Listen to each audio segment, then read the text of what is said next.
quick question. Pick a hand, any hand, left or right. Don't overthink it, just choose. Done? You feel like you made the right choice, right? A sovereign decision made by your conscious mind. But what if I told you your brain had already made its move before you were even aware of it? Just before you felt that I choose moment, a spark of activity in your brain had already signaled which hand you would pick. Your conscious self was the last one to know. It's a jarring thought, right? Every decision you feel proud of just might be the story you tell yourself after your brain has already acted. Your consciousness isn't the CEO, it's the press secretary, spinning a tale of control while the real work happens behind closed doors. Stay with me now because I'm going to pull back the curtain on this hidden inner world. And more importantly, I'll show you how to find the strings, how to partner with your powerful subconscious to reclaim real, meaningful control in a life that can often feel predetermined. Life is always moving, like waves on the ocean. Some rise gentle, some crash hard, but every wave carries the chance to begin again. I'm Vanessa, and welcome to Waves of Change, a space for mindset, mindfulness, and the things that truly matter. Together we'll pause, breathe, and remember, you're never too late, and your peace is never too far. Most days, we stride through life with the comforting, almost sacred belief that we are the undisputed authors of our own stories.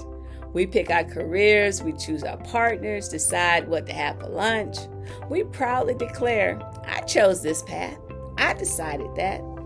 It's a fundamental pillar of our identity, this sense of free will, this feeling of being in the driver's seat.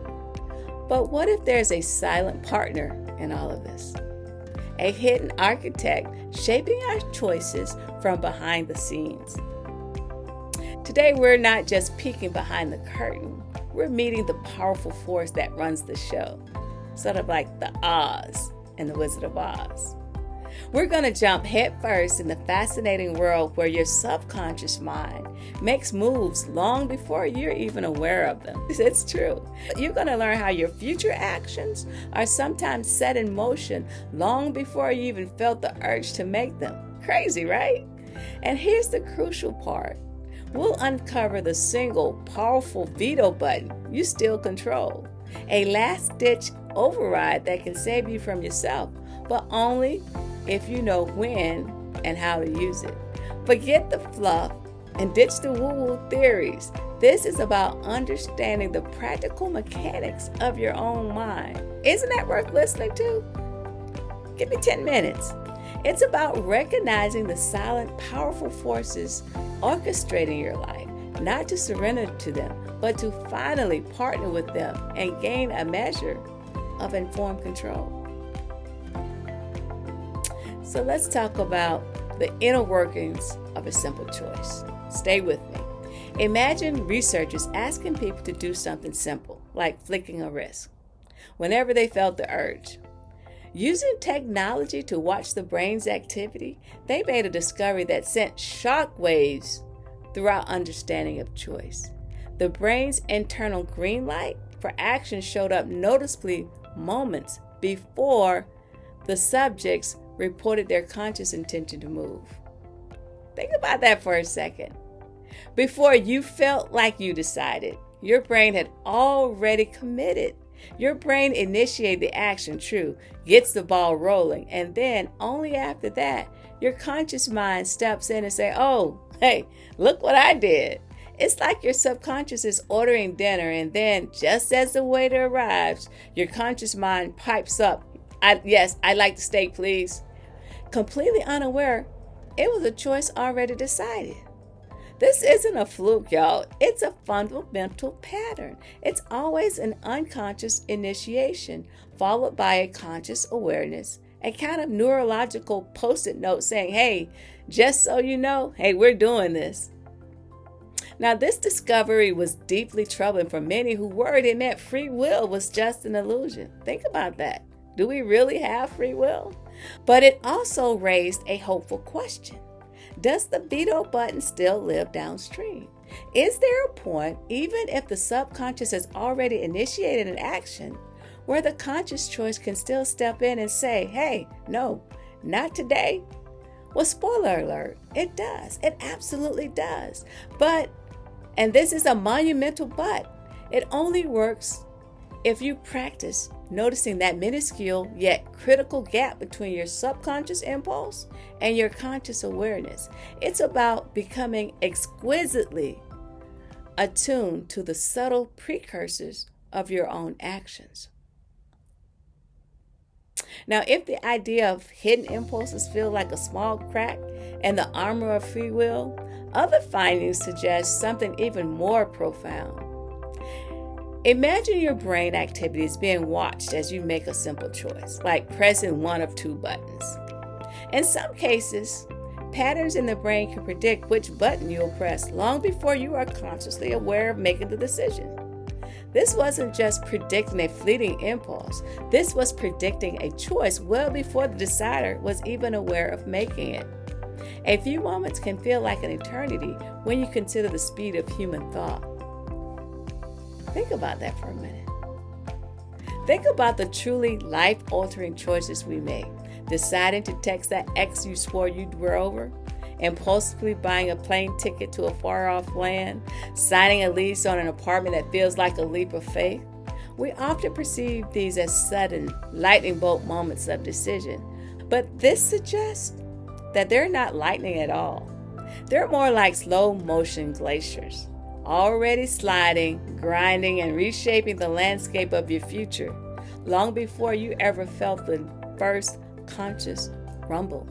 The conscious aha moment is merely the sound of the glacier calving, not its initial formation or its slow journey.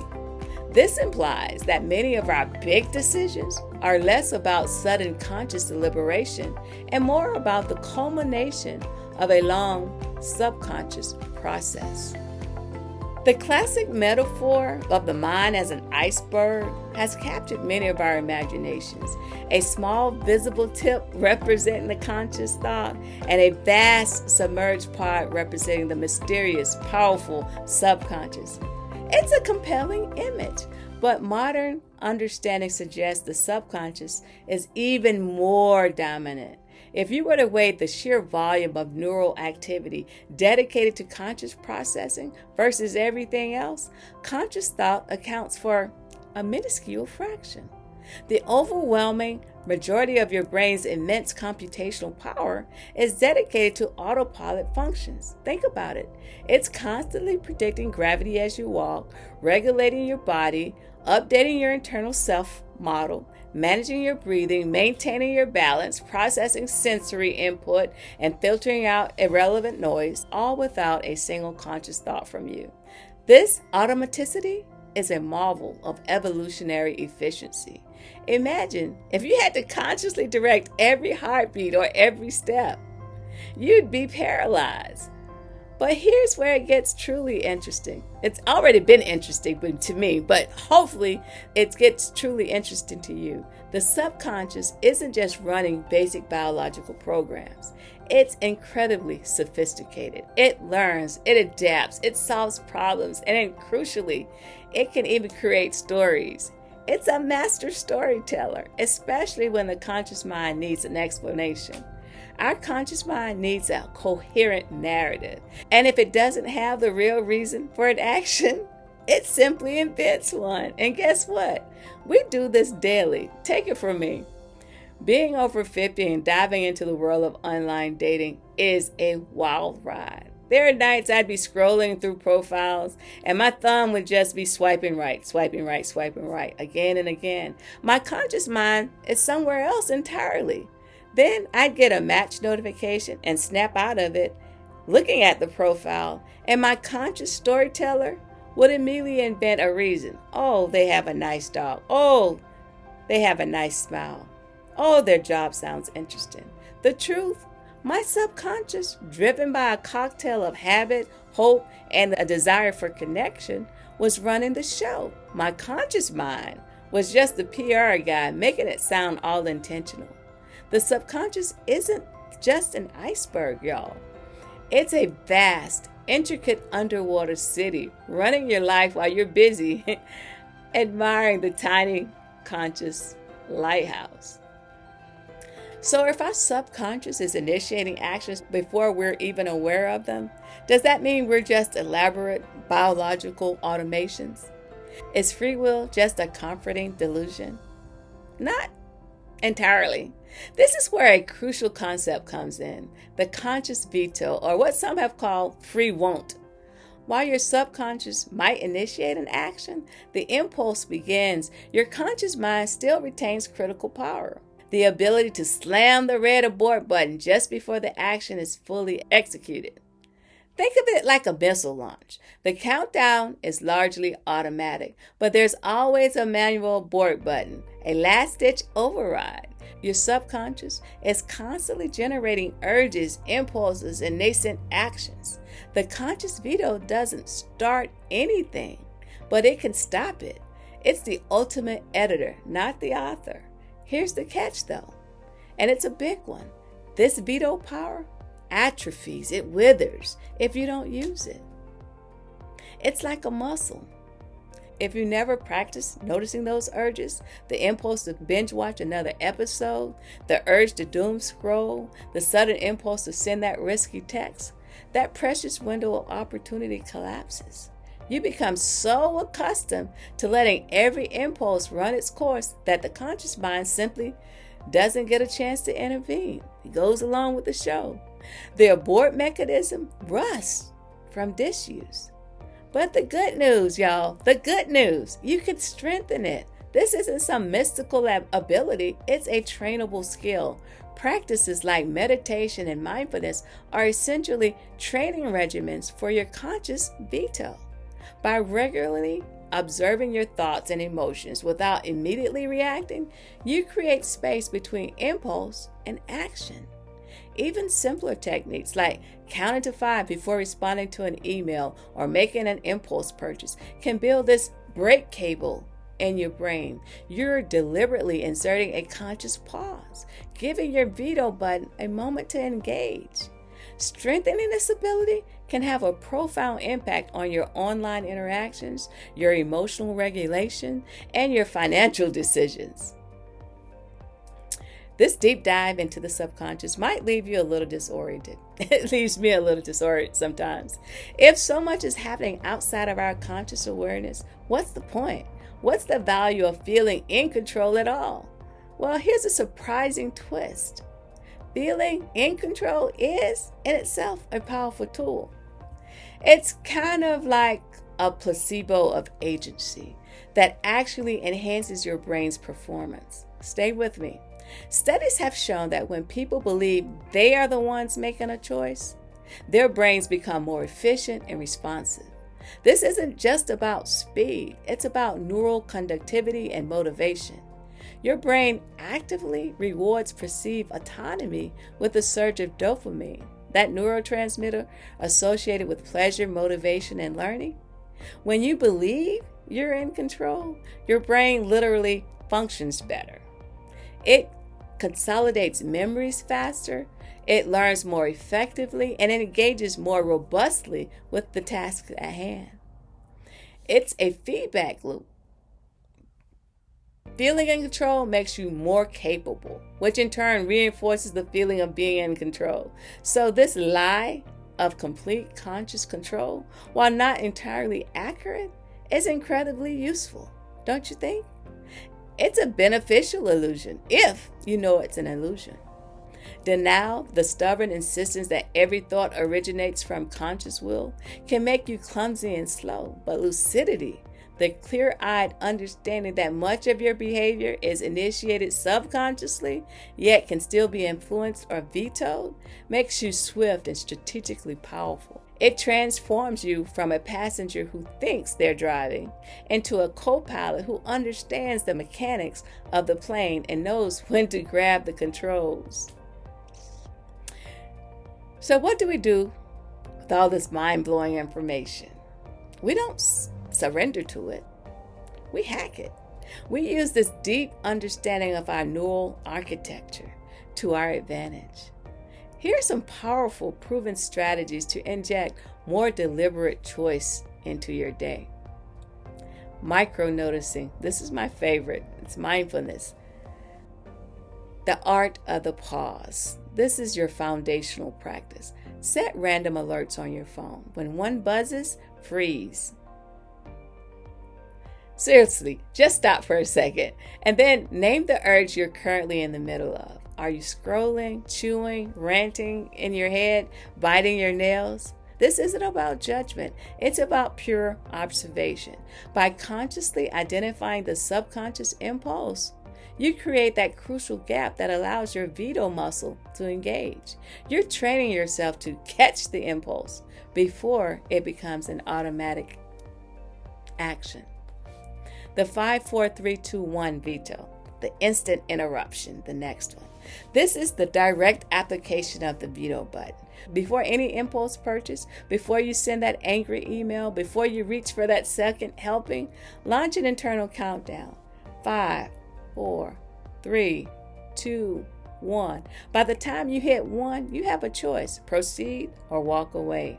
The simple act of counting backwards engages your conscious mind. It creates just enough friction to interrupt the subconscious momentum of the impulse and gives your conscious mind a fighting chance. Future lock-in, another one of my favorites. Pre-commitment as a superpower. Why try to veto an impulse in the moment when you could prevent it from ever gaining momentum? This strategy leverages your conscious planning ability to pre-decide actions for your future, less disciplined self. Before you go to bed, lay out your gym clothes. Decide on your healthy breakfast the night before. Block out your first task at work. By making these decisions when your conscious mind is fresh, you're making the choice before the subconscious can even generate an impulse to deviate. You're setting up guardrails for your future self. An environment audit. Starve that iceberg. Your subconscious feeds on cues. The phone within arm's reach, the snacks on the counter, the endless notifications. These are all triggers that initiates the subconscious impulses. Remove these cues and you dramatically weaken the subconscious's hold. Put your phone in another room. Store unhealthy snacks out of sight. Turn off non-essential notifications. By meticulously curating your environment, you're not just resisting temptation, you're fundamentally altering the landscape of your subconscious impulses, giving your conscious mind a massive head start and making the automatic choice the right choice by design. If this journey through the hidden mechanics of your mind has rewired even 1% of your self-story, then do yourself a favor. Hit that subscribe button. You don't want to miss what's coming in the following weeks. We have some good stuff. Don't let the algorithm decide what you see and what you learn. Ring the bell, stay in the loop, and let's keep challenging the narrative. Friends, your life isn't scripted by some shadowy overlord. It's far more intimate. It's orchestrated by a silent neural supercomputer running 24/7 beneath the hood of your conscious awareness. Every prideful I choose is, more often than not, a press release written after the fact. A narrative spun by your conscious mind to make sense of decisions already initiated by your vast, powerful subconscious. But here's the profound, empowering twist. Knowing this doesn't diminish your power. It hands you the editor's pen. You can't always start every story, but you can absolutely ditch the worst drafts before they go to print. You can choose to interrupt the automatic, to veto the impulse, to shape your environment so that your subconscious works for you, not against you. Understanding the dynamic interplay between your conscious and subconscious mind is the ultimate form of self-mastery. So the next time you reach for the snooze button, talking to myself, remember, your subconscious already pushed it before you even registered the thought. The question isn't whether your brain initiated the action. The question is, will you notice in time to unpush it? Will you use your editor's pen to write a different ending? The choice in that critical moment is surprisingly yours. Hey y'all, I'm Vanessa, and this is Waves of Change. Thanks for hanging out with me today. I really appreciate the company. I want you to remember, you're never too late, and your peace is never too far. Bye.